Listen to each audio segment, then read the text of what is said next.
of the light. What were the two conditions? 18.1. Dark and sunlight. Light and dark. I think morale is low.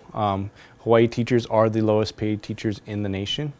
On first glance, it looks like Hawaii teachers are middle of the pack for pay. However, when the high cost of living in Hawaii is factored in, Hawaii educators drop to the lowest paid teachers in the nation. This is a major factor in the Hawaii teacher shortage. To try and solve this problem, especially in hard-to-staff positions, the Department of Education has proposed pay differentials. To increase teacher pay for special education teachers, areas that are hard to staff, like Lanai, Molokai, Hana, Big Island, the Waena coast. Also, Hawaiian emerging schools are becoming more and more popular, but they don't have the teachers.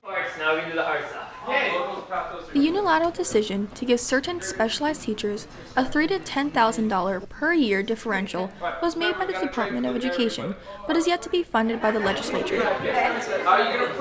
It's interesting because normally it's the legislature. The legislature has the authority to actually fund all the state programs. What happened uniquely with the differential pay is that the department actually went ahead and started paying out these differentials. So that's going to cost $20 million.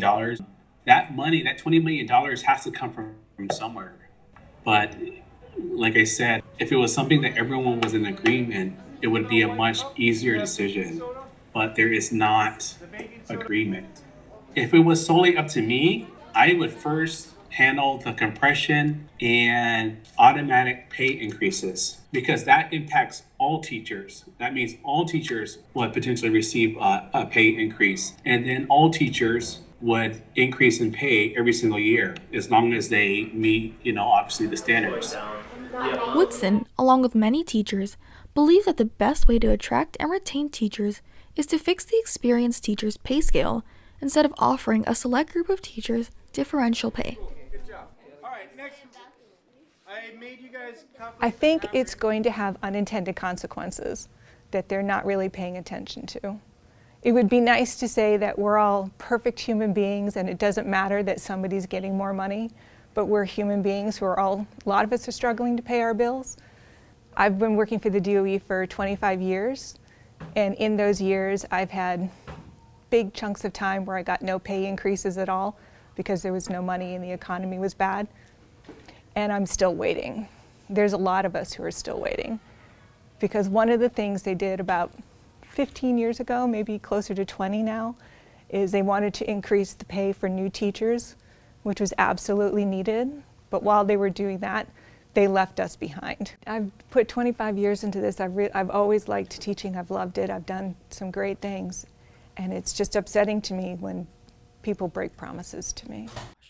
The impacts of these broken promises do not just affect teachers. Low pay, combined with the high cost of living, create an environment of instability for students. Hawaii has the highest teacher turnover rates in the nation, and a majority of Hawaii schools have 5 to 15% of their positions filled by substitutes on any given day. Veteran Principal Jamie Yap comments on the difficulty in finding qualified teachers. Just when we thought we had every position filled the week before we opened school, somebody left. When you have a substitute, are they highly qualified in that area? And if you have a long-term substitute who stays there for an entire quarter, is that the same as having a certified teacher in their area? But daily, when we talk about daily, there is an elephant in the room. Because there are days where students are not getting what we believe or parents believe they are getting. When you go to McDonald's, you pay you buy your Happy Meal, and you get to the window, you expect a Happy Meal, right? And what if you only get the straw? So if we use that example for education, when you show up today and you get the straw with the substitute teacher, okay? And then they tell you that's it.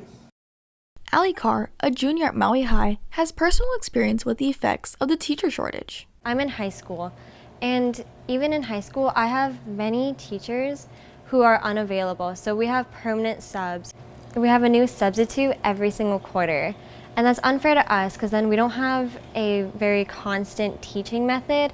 And so we don't really learn very much. And it's very hard to keep up with work and all that when you have a new teacher all the time.